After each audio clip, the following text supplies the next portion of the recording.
Can the Utah defense shut down the Florida Gators offense? We're talking about it on today's Locked On Utes. You are Locked On Utes, your daily podcast on the Utah Utes. Part of the Locked On Podcast Network. Your team every day.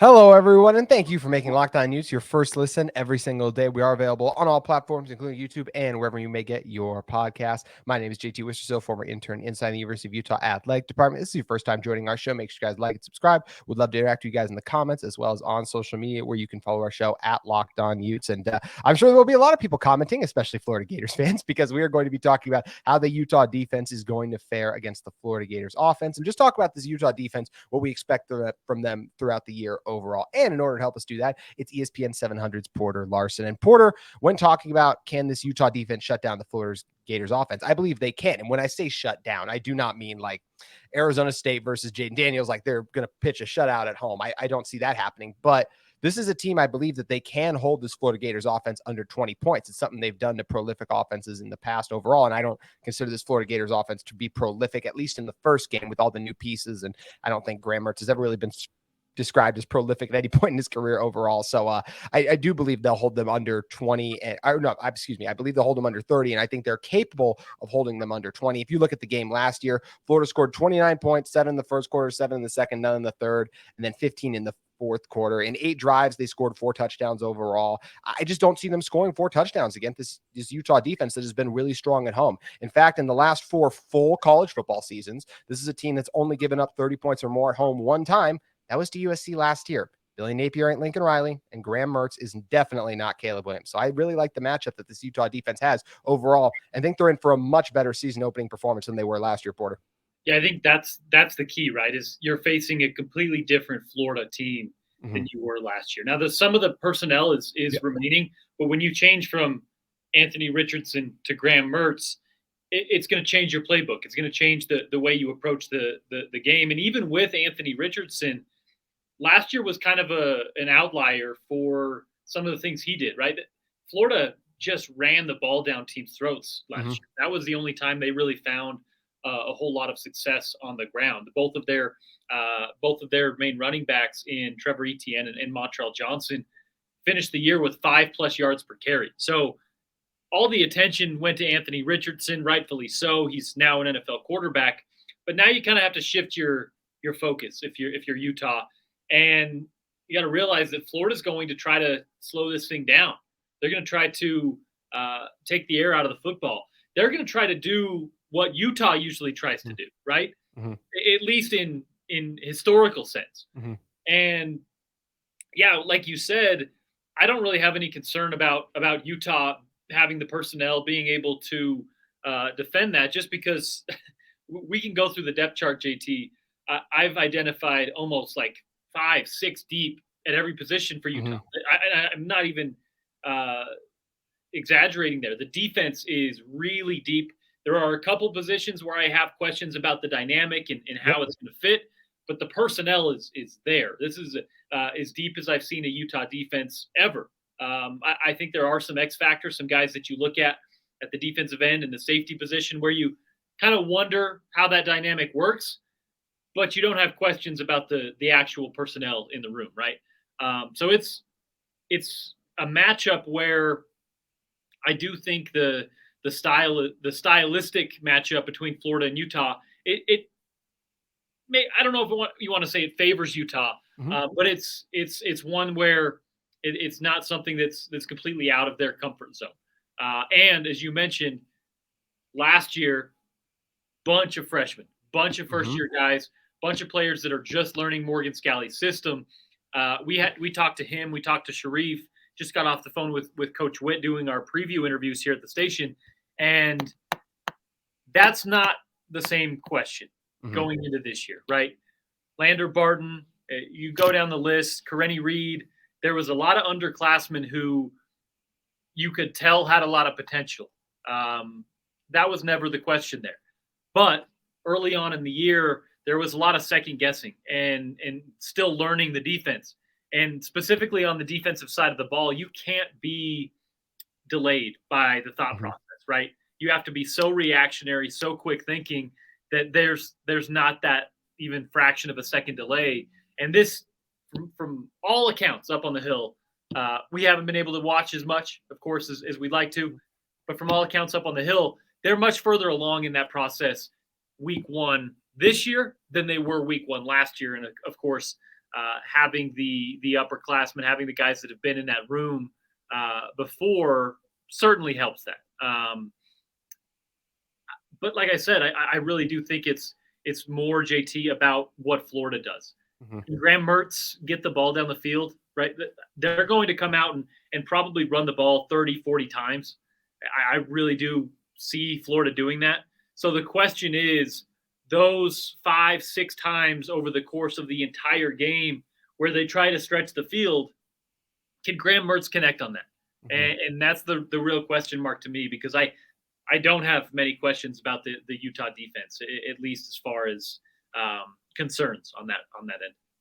Well, and you made a great point too, just talking about the different position these guys are in, more experience. Let's look at how this defense was last year going into the Florida season opener. You were missing your best defensive lineman from a season ago with Mika Tafua moving on. You were missing an elite defensive tackle in Putu Tau is gone. Both your starting linebackers, one of those who's a pretty good player in the state of Florida now at the NFL level, in Devin Lloyd. Two safeties in McKinney and Davis were also big parts of that Utah team going back to 21. They weren't involved that year. So that's just a lot replacing in the first game. And then you can get Diabate in his first game with the program overall. And I know Demooney will be in his first game of the program this year, but he's played the position of off-ball linebacker to me at a higher level in the past than we saw Diabate do coming off the game he had against he had all experience with Florida, but it wasn't as good as his on-ball stuff. And even last year, I felt like he was at his best rushing the passer personally. But yes, you do lose a guy like Clark Phillips, but everyone's back in the front seven, and you have guys who come in instead of a Clark Phillips. Now you have a guy in Miles Battle who's a very experienced SEC starter. So you don't have the high level corner maybe in Clark Phillips, at least for the first game.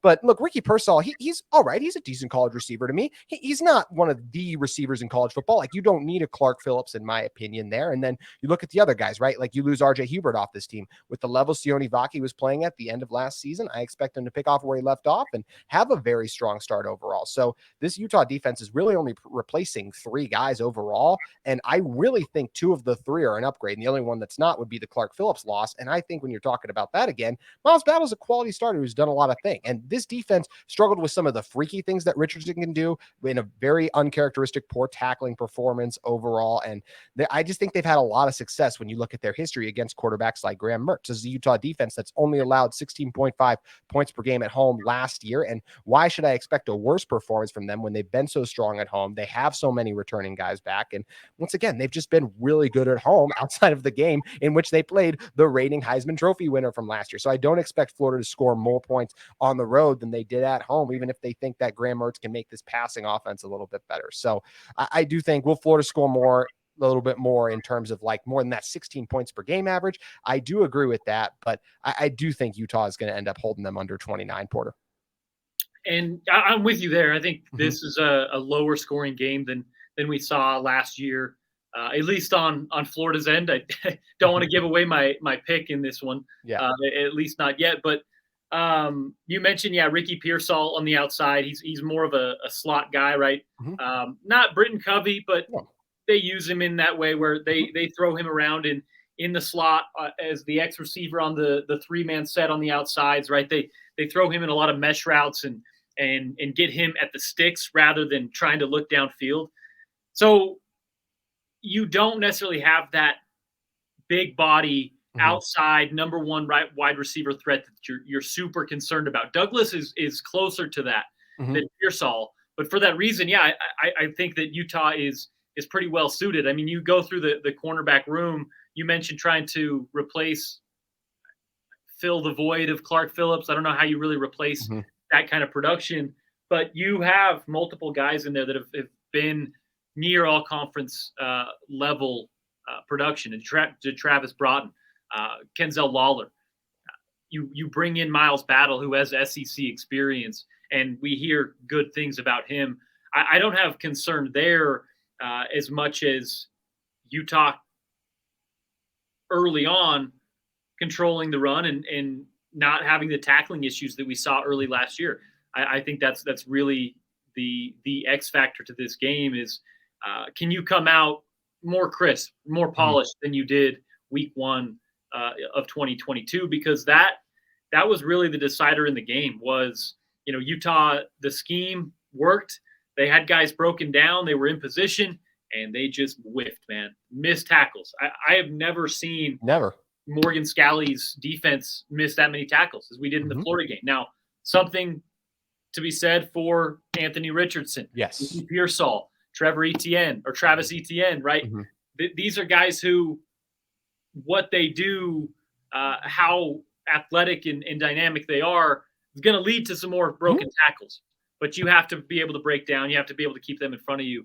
And I do think that you'll have better luck at that than you did last year. But as you alluded to early in the show, you're not going to stop those guys entirely. They'll have their flashes here in Salt Lake.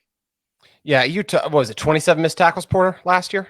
It was 20 plus. It was 20. It was easily 20 plus. Yeah, that ain't happen at home. We've never seen that happen at home, and I don't expect it to happen in the first game either way. And overall, this Utah defense is full of talent, and we're going to be previewing what we expect from them, not just in the Florida game, but overall in the season in 1 second. But first, I want to talk to you guys about our friends at eBay Motors. For a championship team, it's all about making sure every player is a perfect fit. It's the same when it comes to your vehicle. Every part needs to fit just right. So the next time you need parts and accessories, head to eBay Motors with eBay Guaranteed Fit. You can be sure every part you need fits right the first time around. Just add your ride to the My Garage and look for the green check to know the part will fit, or your money back, because just like in sports, confidence is the name of the game when you shop on eBay Motors. And with over 122 million parts to choose from, you'll be back in the game in no time. After all, it's easy to bring home a win when the right parts are guaranteed. Get the right parts for the right fit and the right prices on ebaymotors.com. Let's ride. eBay Guaranteed Fit. Only available to U.S. customers. Eligible items only. Exclusions do apply.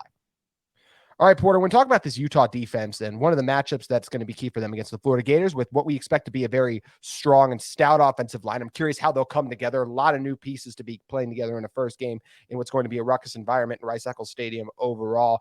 I'm really high on this defensive line group. You only lose Gabe Reed from last year, so everyone's back with more experience, especially the interior. When you're talking about Junior Tafuna, Aliki Vaimahi, and Samote Pepa, I think it's not just one of the best in the pack. I think it's not just the best in the Pac-12. I think it's one of the best in the country overall. And in terms of a pass rush standpoint, adding Logan Fano, the improvements of a Chase Kennedy, how much we saw Connor O'Toole improve even over the course of last season coming into this year. That's without even mentioning of Van Fillinger, who's been an effective guy for this team. And the flashes we saw from Jonah Ellis overall were things I was really encouraged by. So I think this is going to be an elite defensive line, and I think it's going to pose a lot of teams problems, not just in week 1 against the Florida Gators, but throughout the entire season. JT, I've identified like 2 X factors with this defense. Okay. One of them is less of a question mark and more of how does the dynamic work at the safety position.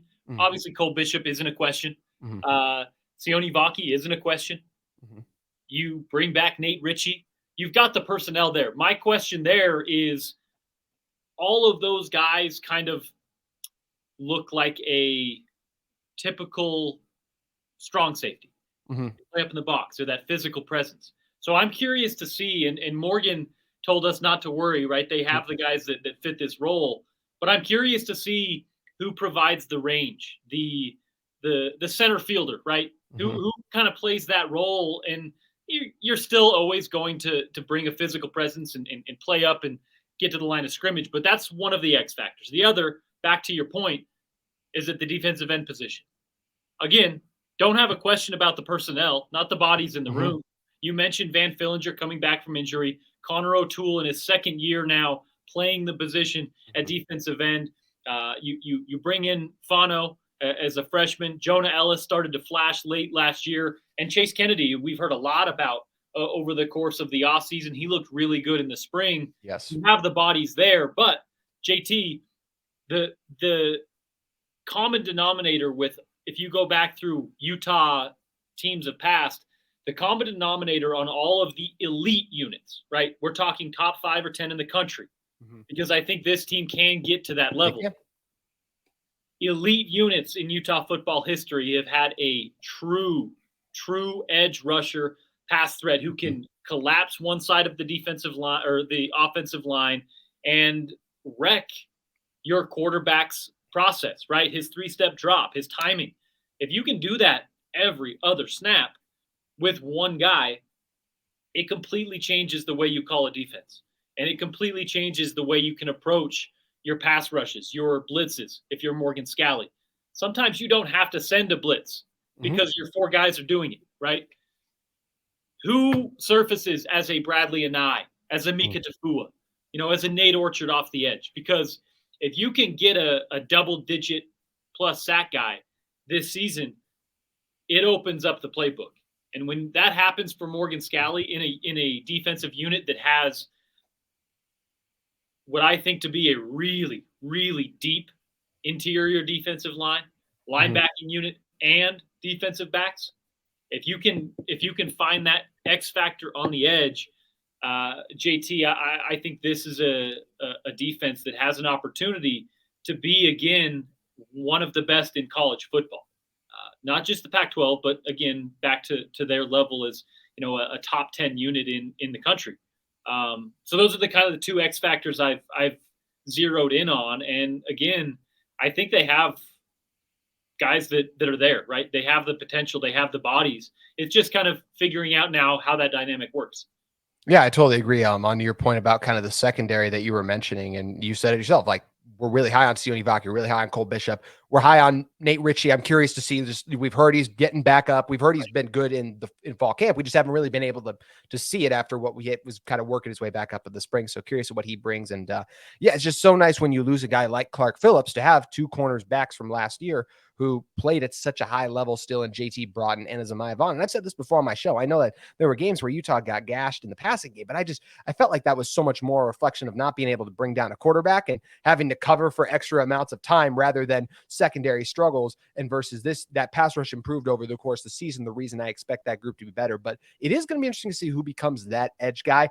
I feel like it's going to end up being Jonah Ellis overall, but a lot of the guys that we've been talking about, especially a guy like Logan Fano and the potential he's got, he could end up molding into that guy too. But just talking about the secondary over, I feel very strongly about this group, even without Clark Phillips. I think they're going to be able to shut down a lot of or hold in check some of the top passing offense and hang with them in the Pac-12, make drives tough on them. I just don't think that USC is going to be marching up and down the field on them. I don't think we'll see a half like we saw against USC in the first half. Is USC going to have success moving the ball against them? Yes, at times. But this is a defense, I think, that is going to be able to make stops. And part of the reason isn't just the secondary, Porter. It's the elite linebackers we're going to see play.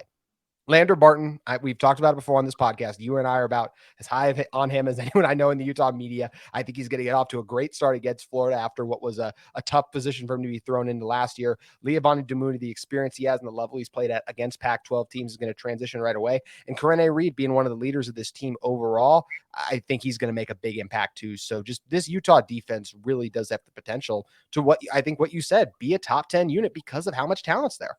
Yeah, I mean, the linebacker room is solid, right? You look at that and you wonder more so about how they're going to split up the reps, how they're going to divvy that up, right? You have Lander, Karene, and Leavani Damuni, who are legitimate first-team guys, right? And sometimes you may have 3 linebackers on the field. A lot of times I think that with the physicality and the defensive backs, I think you're going to have more units with 5 DBs on the field, even if you are – maybe loading the box. I think you're going to try to use that speed, or Morgan is going to try to use that speed with the DBs a little more. So I'm curious to see just how often, there's going to be only 2 linebackers on the field a lot of the time. So yes. how that is divvied up is interesting to me. But you mentioned the growth of Lander Barton, freshman defensive player of the year. We haven't mentioned Junior Tafuna, also freshman defensive player of the year. The last 2 freshman defensive player of the years are on this defense. You bring in an all-conference player in Leavani Damuni. It's a good recipe, and it does start in the middle with those linebackers, though, the quarterbacks of the defense. And that's where I think the next step for Lander is going to show a lot of dividends.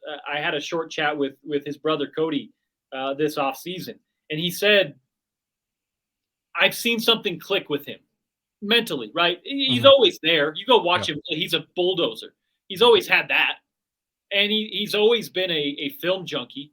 But once you feel like you're a part of the system, right, in a defense, once you're no longer having that reactionary, that thought process in between snaps, and you're just going with the flow. I talked about it a lot on this podcast. You're not playing on your heels, reacting to what you're seeing in front of you. You're playing on your toes, and you're ready to pounce. And that's where you see Lander take this next step, right? He seems much more confident in the calls coming in from the sideline. I know that was a process early on last year. It looked a lot better late, but to have a full off season after you've played on the field, after you've gone through 12 or so games with your defensive coaching staff, I think the jump from freshman year to sophomore year is going to be really, really noticeable for Lander, and that's considering how good he already was. So yeah, I think you're looking at one of the better linebackers in the Pac-12, and how it shakes out beyond Lander with Levani and Kareni. You can even go further down with Justin Medlock, Sione, two guys that we've been hearing about in the offseason. A lot of depth there. So even if you do run into issues with injuries or whatnot later on in the year, I think, again, we talked about it earlier in the show, pretty much every defensive unit for Utah is 5-6 guys deep, which is, if you're a defensive coordinator, you're just taking a sigh of relief. A lot of times you lose one guy and it completely changes everything. I don't really see that is a scenario with this Utah team. Yeah, I don't either. I feel like they can survive an injury. Knock on wood, hope everyone stays healthy. But if that were to happen, it's not like this season would be derailed. I think that's a great point made by you. And the nice thing as well is so many of those guys you talked about, like Justin Medlock, we don't know how much we'll see him play because of how good the other three linebackers are overall. But even if it's not, what were you saying? But he's just been so good. And it's spring. Exactly. It's spring. It seemed like every other play, Justin Medlock was finding the football. Yes. So I think he's going to find his way on the field, but like we said, yeah, it's going to be interesting to see how. Yeah, it's tough. It'll be tough for him to earn a lot of playing time, but I especially think Porter next year is when we're going to see him and a couple of these other guys we've even just mentioned really break out. We're going to talk about the future stars of this defense in one moment. But first, this episode is sponsored by Betterhelp, and we want to tell you more about our friends at Betterhelp. Sometimes in life, we're faced with tough choices, and the path forward isn't always clear. Whether you're dealing with decisions around your career, relationship, or anything else, therapy helps you stay connected to what you really want while you navigate life, so you can move forward with the confidence and excitement. Trusting yourself to make the decisions that align with your values is like anything. The more you practice, the easier it gets. BetterHelp is a great resource for you guys to use. And if you're thinking of starting therapy, give BetterHelp a try. It's entirely online, designed to be convenient, flexible, and suited to your schedule. Just fill out the brief questionnaire to get matched with a licensed therapist, and you can even switch therapists anytime for no additional charge. So let therapy be your roadmap, or your map, with BetterHelp. Visit BetterHelp.com/LockedOnCollege today to get 10% off your first month. That's BetterHelp, HELP.com/LockedOnCollege. So make sure you guys head over to BetterHelp today and check out the great offer they have going on. Alrighty, Porter, talking about the future of this Utah defense overall. I think a couple of the names that stand out to me is we were just gushing on Logan. I see Logan Fano on my thing. Lander Barton. We were just gushing on Lander Barton, of course, and all that he's going to do. But when you look at these other guys, right?